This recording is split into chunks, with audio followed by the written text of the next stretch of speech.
You bet.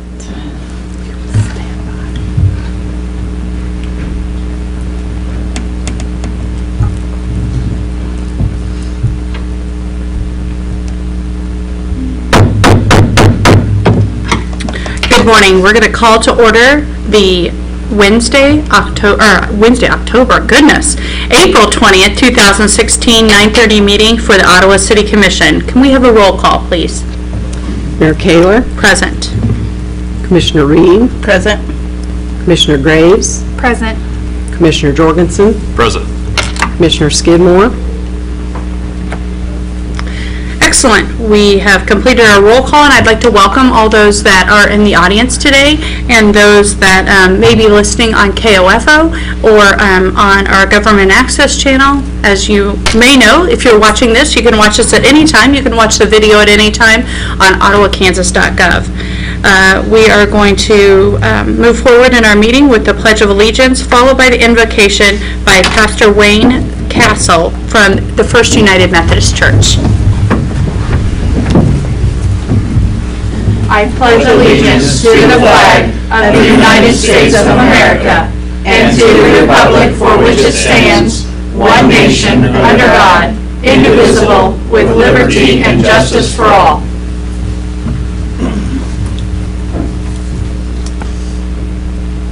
If you would join me in prayer. God, we come this morning to pray for this city council and for this whole community of Ottawa. We thank you for the responsibilities that have been laid upon these people and the trust that this community has in these people. We know that all authority comes from you, and we give you thanks for this authority that you give to these people. We thank you for the many blessings of our lives and the things that we enjoy in freedom, and we give you thanks for creating our life in our world, and we give you thanks in the name of Christ. Amen.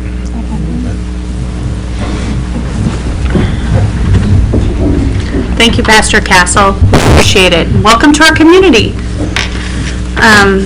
Next, that moves us on to the consent agenda, which includes minutes from the April 4th study session, April 11th study session, April 6th regular meeting, application for cereal malt beverage licenses for 2015 and 16, and for board commission assignments for 2016-17. Is there a motion to approve the consent agenda? Madam Mayor. Pardon me. Commissioner Reed. I would move that we approve the consent agenda, which includes those items you listed. Is there a second? I'll second. There's been a motion and a second to approve the consent agenda as listed in the regular agenda. All those in favor say aye. Aye. All those opposed, same sign. Motion carries. That moves us on to our regular agenda and on to public comments. Do we have anybody who has registered for public comments today? No, ma'am. Okay, well, we will not read that particular paragraph then. But just to let you know, anybody is welcome to come and have public comment at any of our meetings, whether it is our study session or a regular meeting. We certainly want to hear from the commissions or from the individuals that we serve. Next, we'll move on to declaration. At this time, I'd like to give commissioners a chance to declare any conflict or communication that they may have had that might influence their ability to consider today's issues impartially. Commissioners? It appears that there are none. We will move forward. New business. Item 12, proclamation recognizing April 29th, 2016 as Arbor Day. As a Tree City, USA, the City of Ottawa takes special notice of Arbor Day with the planting of a tree. J.R. Doherty, Tree Member Board, will accept this proclamation, and the proclamation will be read by Commissioner Blake Jorgensen. Thank you. As an individual that has planted and maintained hundreds of trees myself, it's my great honor. And I guess to quote a friend of mine who's passed away now and a former member of the tree board, I am a confirmed tree hugger. So I'm glad to read the proclamation, which reads as follows. Whereas in 1872, J. Sterling Morton proposed to the Nebraska Board of Agriculture that a special day be set aside for the planting of trees. And whereas this holiday, called Arbor Day, was first observed with the planting of more than 1 million trees in Nebraska. And whereas Arbor Day is now observed throughout the nation and the world. And whereas trees can reduce the erosion of our precious topsoil by wind and water, cut heating and cooling costs, moderate the temperature, clean the air, produce oxygen, and provide habitat for wildlife. And whereas trees are a renewable resource, giving us paper, wood for our homes, fuel for our fires, and countless other wood products. And whereas trees in our city increase property values, enhance the economic vitality of business areas, and beautify our community. And whereas trees, wherever they are planted, are a source of joy and spiritual renewal. Now therefore, the governing body of the City of Ottawa, Kansas does hereby proclaim April 29th, 2016 as Arbor Day in the City of Ottawa, and urges all citizens to celebrate Arbor Day and to support efforts to protect our trees and woodlands, and urges all citizens to plant trees to gladden the heart and promote well-being of this and future generations.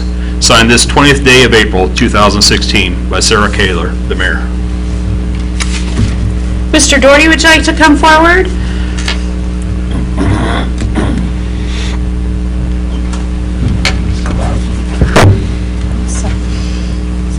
Let's get a pic right here.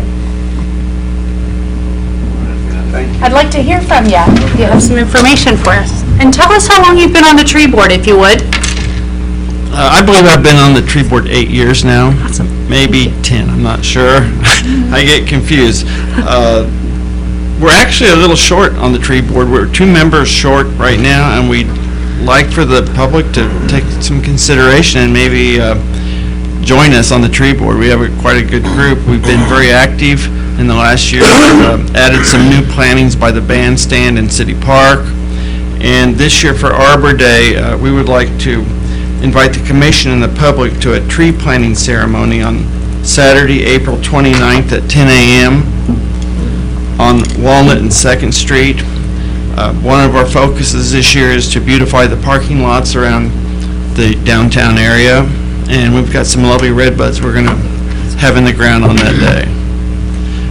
On behalf of the Ottawa Tree Advisory Board, I'd like to thank the city for their continued support of our progress in developing trees in the city of Ottawa. Thank you very much. Thank you for your service. That moves us on to the next item on the agenda. Request to approve the Ottawa Municipal Airport Master Plan. Agreement with Alfred Benish and Company for professional consulting services to update that airport master plan. I believe Mr. Hafley will come up and have this conversation with us. Good morning, Mayor, Commissioners. What you have before you is an agreement between the city and Benish and Company to complete the master plan. As we know, our current master plan is at the end of its life cycle, and in order to continue receiving FAA funding, this is one of the steps that we must go through by keeping that master plan up to date. What we're asking today is for a conditional approval. We've still got some terms in the contract or the agreement that we're trying to work out on the legal side. I'll let Mr. Finch expand on that if he would. Madam Mayor, Commissioners, there's 2 provisions that we're working on concerning liability within the contract. We just want to make sure we get those as right as possible. So my recommendation to you today, I think we're very close to having those terms ironed out, is that you conditionally approve the contract today subject to legal review. And that will have then given the city's blessing to sign the contract once we have those terms knocked out. You're really authorizing the city manager to sign any contract that you approve for the most part. So we will have Richard do that, and I think we'll probably have those terms ironed out by the end of the week. Mr. Hafley, can you give us a brief few sentences on what is a master plan and why is it important that we have one for our airport? The master plan really helps us see the future of the airport, where it's going, what we need, whether it's hangars, runway extensions, taxiway extensions, what is it, where do we want the airport to go? And having this plan is what helps the FAA allot funding to our airport. Without a master plan, the FAA cannot say, okay, we see your vision, we see where you're going. we'll help you fund it. Without the master plan, the FAA is not going to help us, period, so. And can you explain the funding mechanism in which this master plan is being? Yes, ma'am. The master plan itself, the funding to pay for completing it is funded through the FAA, through a grant with the FAA, 90% paid by the FAA and 10% paid by the city. Commissioners, do you have additional questions for Mr. Hafley? When was the last master plan completed? Was it 2003 or? 2001. And they're typically good for 10 years. The plan is effective for 10 years, but it's good for 15. So at the end of 15 years, which is where we're at, we need to have the process in place to update it. How is it that Benesch and Company was the individual or the consulting service that was chosen? We went through a selection process. We requested statements of qualifications, met with each firm, and then a selection committee. The selection committee reviewed all of the statements of qualifications, and it was a unanimous decision by the selection committee to choose Benesch. Commissioners? If not, I would entertain a motion. Madam Mayor, Commissioner? I move that we conditionally approve the airport master plan agreement pending legal approval. Is there a second? A second. Okay, there's been a motion and a second. Any discussion among commissioners? Just like to if we look back at the history of the airport over the last 15 years that the existing master plan has been in place, how much the facility has changed. Many will recall that the microburst blew down the former facility that was out there, and we have a new building that's out there. We also have new T hangars, AWAS, Runway. a new runway, putting in jet fuel. I mean, the airport is developing, and I think if a person looked at it 15 years ago and looked at it today, it would be unrecognizable to most people as far as what we have. The airport is definitely an economic development tool for the city. The large industries that come into the area look to the airport to be able to bring executives in to visit their facilities in the community and so forth. So it is actually an important part of the infrastructure of the city, and not just a place where rich people can keep their toys. So. I'd also want to point out that the airport is open for any citizen and for any individual to come. Oh, yes. Our FBO has the office area open daily, Monday through Sunday. Mm-hmm. So if anybody wants to go out and look around, they're more than welcome to. We also have an active airport advisory board. Active airport advisory board. We are in the process of planning our annual airport day, which will be September 24th. And that is essentially to highlight the airport and what all aviation brings to the community. So there's a motion and a second on the floor, and there's been discussion. I'd call for a vote, please. How do you vote, Commissioner Reed? Yes. Commissioner Jorgensen? Yes.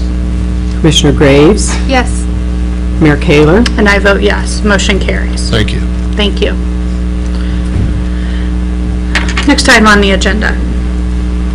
Request by Ottawa University to rezone the properties located at 624 and 822 East 11th Street. This request is to rezone the above properties from R1 Low Density Residential District to R3 High Density Residential District. Mrs. Lee? With a visitor? Good morning. That was my surprise this morning, just so you know. It's exciting. So, yes, the university was interested in building some additional housing. As most people in the community know, they've had residential growth. They've had a number of students decide to attend there and have exhausted their current dormitory, and they've used some units off the campus as well. But as they started to look again towards their master plan, and what could they do, they wanted to add some fourplex units over on East 11th. And as we considered that, we became aware we were going to need to do a rezone. There was an assumption, I think, on all of our parts that the ground where the baseball fields are, most people know where that is, far east 11th, right before 11th stops, being a paved road, that was the same zoning as the campus, but it was not. It was zoned R1. So in order to give them the flexibility, they applied for an R3 zoning so that they would have the ability to put multiple units. But to be clear with the public, down where the ball fields are, particularly lower than that, that's floodplain area. So that's not what we're talking about. We really are talking along 11th. It's a fairly limited piece of ground, even though if you were to look at these maps, you'd see acres of ground, but it's a fairly limited piece of ground under which they can build. In the past, there was some married student housing there that over time became converted to storage, but in the 60s and 70s, that was an occupied dorm for the university. So the Planning Commission called and held a public hearing, and there were a couple of folks in attendance. The only question was the legal description, and upon review, the legal description was broader than what was intended. It included some ground west and more of the fields and west towards Mulberry, and that wasn't the intention. So the legal description on your ordinance is the correct one that matches the diagrams that we had called the hearing for, and narrowing the application is obviously allowed. It would be the expansion that wouldn't have been allowed. So there were no comments in opposition. The Planning Commission, you've seen the findings. In any rezoned situation, there are a number of findings that have to be considered both by staff and the Planning Commission. It's a rather lengthy staff report, but I'm happy to answer any of those questions if you have them. But the ultimate recommendation from the Planning Commission was to approve the request to rezone that land. Mrs. Lee, the staff report that you allude to is actually in complete form on our study session. Yes, it is. Agenda. It's in your agenda. It's Available. also on the Planning Commission. Action items are also always online, along with our packet of material and minutes. I'll double check that they're under both, but they're definitely under yours for Monday's meeting that we just had this week. And so if somebody wants to read those in totality, they're able to do that. And I know, Mrs. Lee, you can speak from being on the chair of the board, I guess, and I heard Mr. Eichner speak last week about how they expect this coming fall even a record on-campus attendance. Yes, so, it's moving that right direction. It's interesting because, yeah, I am the chair of the board, but I wasn't aware of this building request really as early as you might think. More aware of it as the director. In fact, just to clear up any confusion, I didn't write any of these findings because we wouldn't want anyone to think I have a conflict, even though that's an unpaid volunteer role. But yes, the university has sustained growth now for 6-7 years on the college campus. We dropped as low as 325, 27, 330 some years back, and now are at, we've crossed over the 600 mark. And every year we get more and more deposits earlier, which indicates a good likelihood that they will in fact arrive students. A residential campus is premised on having at least a certain number of those units that you can provide. It's been my personal contention, having been in the role here with the city, that it is not that appropriate to put 18-year-olds in housing situations in which they don't understand how to deal with the conflicts that arise, and having supervision in a dormitory is most appropriate. It's okay when you're upper class to a degree, although a number of our housing complaints, when we get students who finally say, I think I need to deal with my landlord, it's unfortunate because they just don't have the experience to understand their role, the landlord's role, and they've gotten to the point where they've ceased paying rent or something like that as a mechanism to get attention. Well, as you know, the moment you do that, then you're at risk for eviction.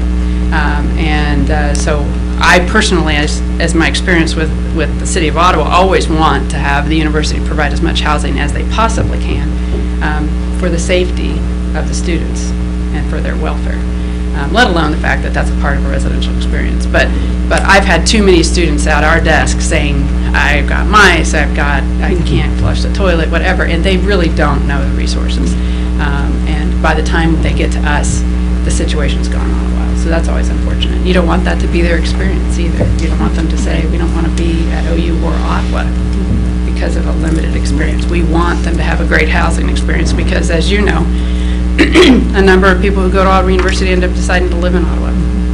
So, but this request would be, for them to have that on those lands. At this point, they had intended at one point to do some fourplexes. I don't know for sure if that's what they'll end up doing because obviously we're now well into what would be construction season and they may not be able to do anything for this fall and they may have to alter their plans. But nonetheless, that area is appropriate for some residential housing outside of that floodplain.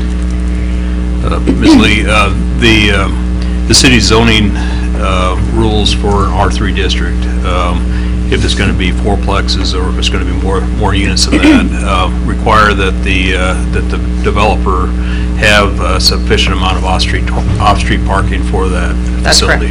And as we've had other fourplexes that we've allowed in our residential areas, we've required those spaces. I think it is 2 spaces per unit. Is that per bedroom or is that per unit? I think it's per unit, but if we have a sense, in this case, we would want to probably have additional. We talk with each, that's 2 required plus visitor.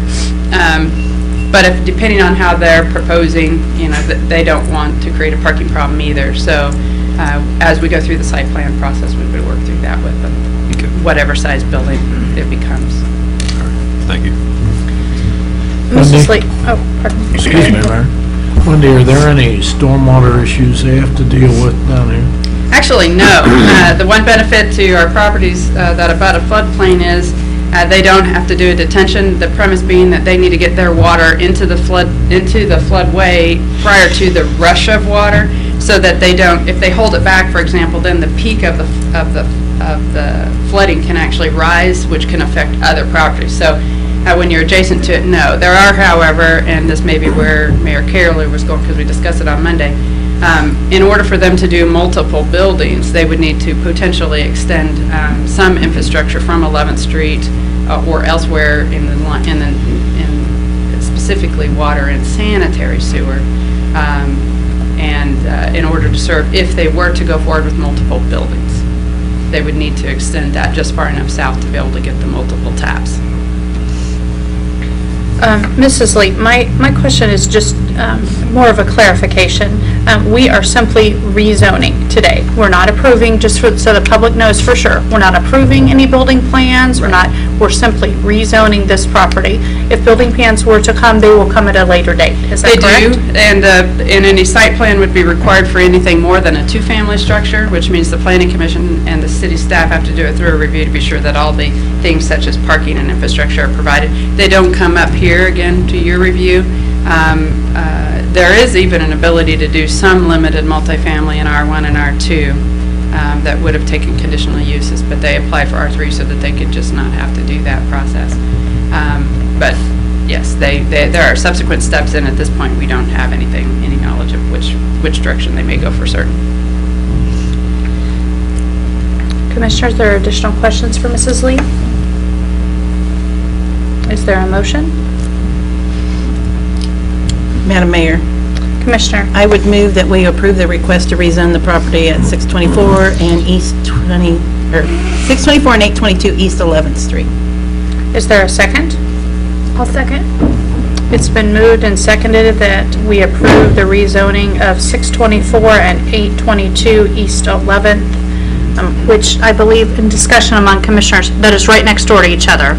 Yes. Right? Yes. Okay. Commissioners, do you have any comments during discussion before a vote? All right. I'd call for a vote, please. How do you vote? Commissioner Jorgensen? Yes. Commissioner Graves? Yes. Commissioner Reed? Yes. Mayor Kaler? Yes. Motion carries. That will move us on to the next item on the agenda. A request to approve an ordinance annexing land to the City of Ottawa, generally located at 415 West Wilson Street. This property is receiving city utilities, and the owners have consigned a consent to annex. And Mrs. Lee is going to address this, and it looks like the next several items on our agenda. Good morning again. So there are 5 parcels under consideration this morning for annexation. All of them are on the north side of Wilson, west of Main. so west of the railroad tracks, in fact. All of these parcels are abutting the city limits, okay, because the city limits is running along Wilson. All of the ground south of them, with the exception of one, is already inside the city limits. They are between the railroad to the north, and then a little bit further east is the other railroad coming from the co-op, just to give people a kind of general sense on where they are. All but one of these properties is already receiving city utilities and has been for longer than my tenure as director, so well over a decade, probably more like 20 years. Some of them receiving different utilities, but all but one are receiving at least one utility. The City Public Works Department, it came to my attention a year or two back, has actually thought all of this land was inside the city limits, so they had been maintaining snow clearing, pothole patching, et cetera, the entire stretch there of Wilson, because they knew all the properties to the south, and they were kind of using the west line of the city limits on the south side of the road as the break-off for the road, and in fact, it wasn't that far. And so all these properties were receiving some city benefits. However, this creates sort of one of those places that we call an opportunity for confusion. Because if some people think it's in and some people don't, and there's a 911 call, then there can be a question as to who's dispatching, particularly police and fire, and who's responding. And so, as we began to look at our boundaries with the proposed removal of the UGA, the first priority for us as staff was to go back and clean up some ones that really ought to be annexed anyway. And this section of town was one of those that I've known. I just hadn't had the opportunity to pursue some consent for annexation. So we sent letters to these property owners requesting that they consent to annexation. I had a number of conversations with a large number of them, and wanting to know the impact of the increased taxes, what's the reduction in their utilities, because when you're outside the city limits and you're receiving utilities, you're actually paying a premium. What are the other impacts? And you saw that in some of their things. Some have cattle, so we just need to have a count of that, because this is an area zoned industrial, so the cattle would be kind of a non-conforming use. But they can continue to do that. We just need to know how many. Questions about dogs and burning and discharge of weapons. So there was a number of questions. But ultimately, all five of them signed the consent for annexation. We held them all so that they could come to you as a group, so it would just be, all in a row, not hit and miss.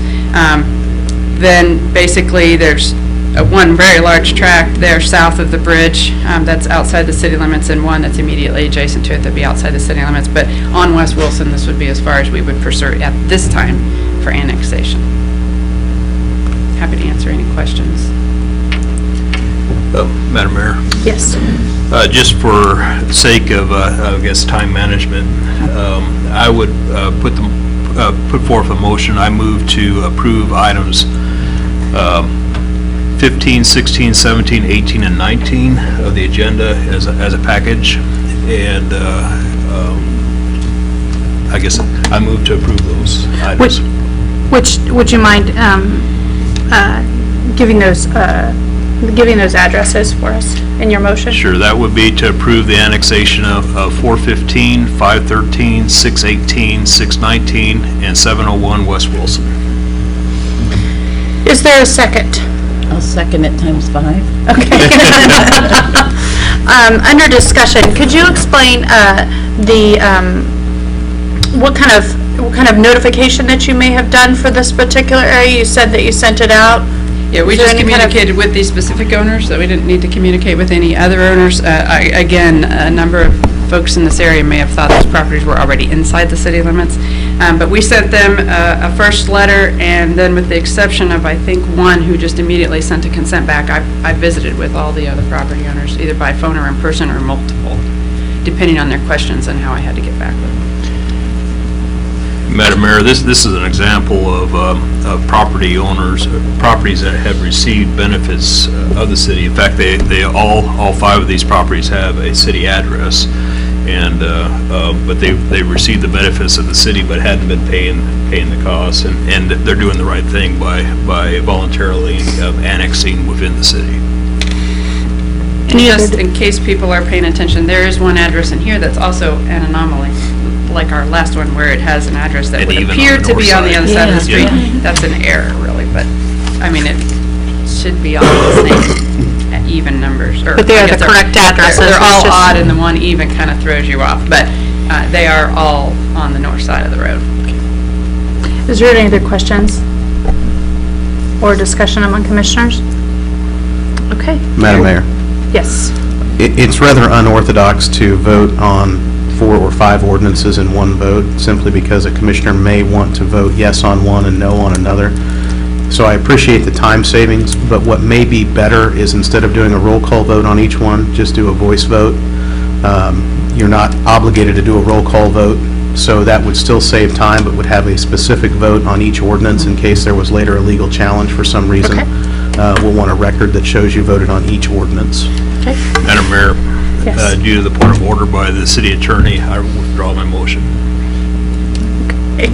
Okay, I don't know that even how that works after we You just withdraw have the to motion. ask to withdraw the If second. the Yeah. second I consents to agree. the withdrawal, Okay, yeah, I then do. you're back Okay. on the first one.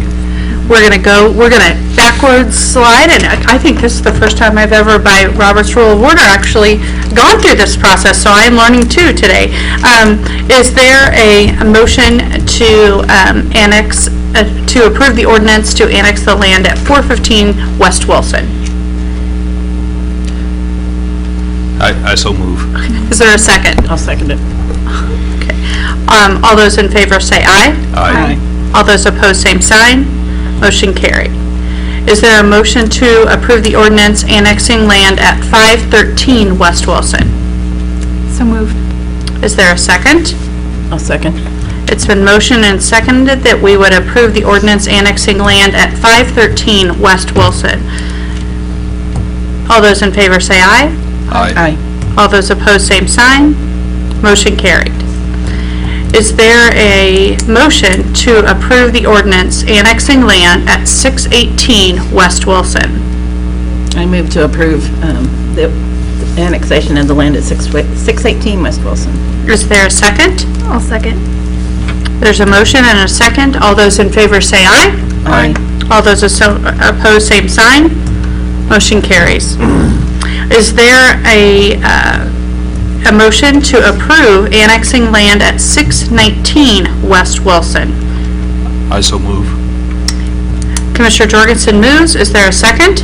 I'll second. Commissioner Graves seconds. All those in favor say aye. Aye. All those opposed, same sign. Motion carries. Is there a request to approve the ordinance annexing land at 701 West Wilson? Madam Mayor, Commissioner? I move to approve the ordinance to annex land at 701 West Wilson. Is there, Commissioner Reed motions, is there a second? I'll second. Commissioner Graves seconds. All those in favor say aye. Aye. All those opposed, same sign. Perfect, we have finished that. Mrs. Lee, I hate to bring you back up here, but if you would come back up, because I do have a point of order that I want to address with you. Would you be able to talk about this particular process, but if we go forward with this process, how will we be doing in next phases, because we have talked about that, what will we be doing to notify the public of the next phases in which we will be looking at annexation? Sure. As you know, an annexation plan identifying every single parcel in the urban growth area was completed. So every parcel with every legal description, every ownership has been identified. There are a couple other cleanup areas. There were some already previous to this, just to be clear. The land that the city owned that was outside the city limits was annexed first. And now we are working on some of the abutting property that needed to be cleaned up. And so we've sent letters to those property owners also asking for consent. In the cases where we're doing kind of the cleanup work, we have advised them in the letter that even if they don't consent, because in this next set, they're half in, half out. It's very confusing, really, if you were to look at it. It makes it complicated for taxes and development and everything else. It's possible that the city, and in those cases, it's very likely that the city will act whether they consent or not. The next stage that we visited with you on Monday about is that under the current urban growth agreement, the properties that the city had the most interest in and the most responsibility for were the commercial and industrial properties. Most of these tend to be along highway corridors or major corridors in the surrounding area. And with your approval, we intend to send a big chunk of those, a majority of those letters over the next several weeks to those property owners, asking them to consent as well. The letter will invite that consent. There's a follow-up letter if they don't consent, and then the city commission, along with staff, will identify the parcels that frankly we may annex, whether they consent or not. That has to do with whether or not they meet the statute test for us to be able to do that. In some cases, we may have to go get county approval to do that. But if there are parcels that are identified as either already, again, receiving a benefit, and there are parcels outside the city limits still that receive benefits of the city that are not paying the same property tax mill levy as those within. That's the first fairness test, really, is if they're receiving benefits of the city services, that they pay their fair share in all ways. Those might be a higher priority. But our intent is, and Richard and I just visited about this again yesterday, to identify them in groups, 10, 20 at a time, and send those letters over the next several weeks to let them know that they're in consideration. We would do a similar thing with those that we just did with these. So if each of you represented a different property owner out there, but none of you are joining, two of you say consent, two of you don't, we won't act on the consents without the others. We try to do this in an orderly fashion, just as we did with the ones on Wilson. But we will gauge the response to those annexation requests. So, Mayor and Commissioners, I might also add that Wendy's been very methodical about this, and as she said, we're trying to kind of do this so we don't bite off more than we can chew, so we can at least have time to have conversations with people. We can only assume that the UGA, because of the action of the County Commission, that it's going away July 1st, but I also want you to know that I've kept the county administrator, my counterpart, informed of what we're doing all along the way, shared letters with him. Last week I shared the letter with him that we're sending out on the next, on the commercial identifications. And you also ought to know that we've had discussions with several business people that are out in the county that are concerned about this, so. Commissioners, do you have questions about the ongoing process and which will be? And again, Mrs. Lee, this is, much as our city manager had said, we are taking this process because the county commission had chosen to dismiss the UGA, which was an agreement that had been put forth. Right. Some of these areas are prime development or redevelopment areas that have an impact to property already inside the city.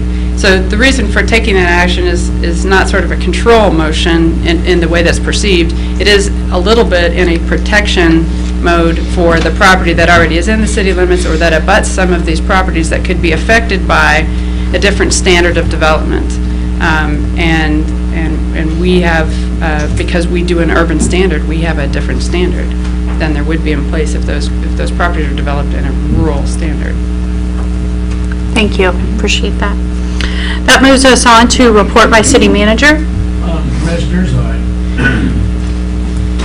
I couldn't help but think when we were talking about the airport, excuse me, what Commissioner Jorgensen was talking about it, that was one of the topics of discussions, and Blake will remember this, when I was hired. We had discussions about the airport and the future of the airport, and because of the commission and because of some good things that have happened along the way, and some good leadership on the airport advisory board, and understanding and having more communication with the FAA, we've been able to do those things.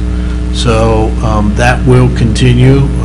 I'm excited about this master plan, because one of the things that we asked, what we really demanded that Benish do, is that we do the planning from the bottom up instead of top down, that we think there's great value into involving the public, involving pilots, and involving all stakeholders in the development of that airport. Now, one of the other interesting things is that it will intersect with our planning for Rock Creek business development, because there is some land to the west of the airport that we have that could be we need to talk about what we might see as development on that land and how we get utilities down there while we're looking at this, while we're going through the planning process. So this is pretty exciting. And I echo the commissioner's remarks. This is really, it's one of those intangible benefits to the community.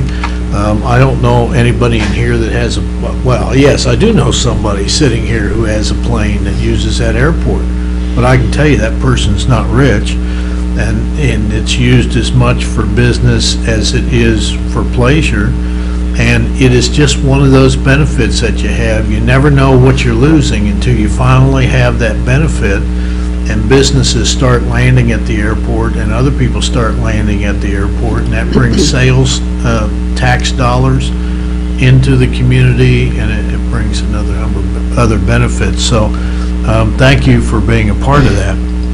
A reminder that we have a city-county luncheon meeting today, and it is at the annex. At school. It's at the school. So don't go to the annex, go to the school. That's it. Reports by city commissioners. Commissioner Graves? I don't have anything. Commissioner Reed? I just wanted to thank the city staff and Director Tharp for putting up the lights at 68 and Eisenhower.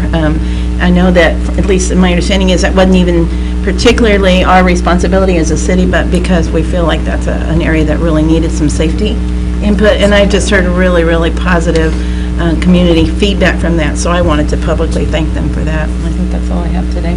Commissioner Jorgensen? I might just take this opportunity. Graduation is coming up here shortly on May 7th for the high school, and I might just take this opportunity to brag a little bit on my daughter. Kinley is our youngest child, and she got a lot of smarts from her mom.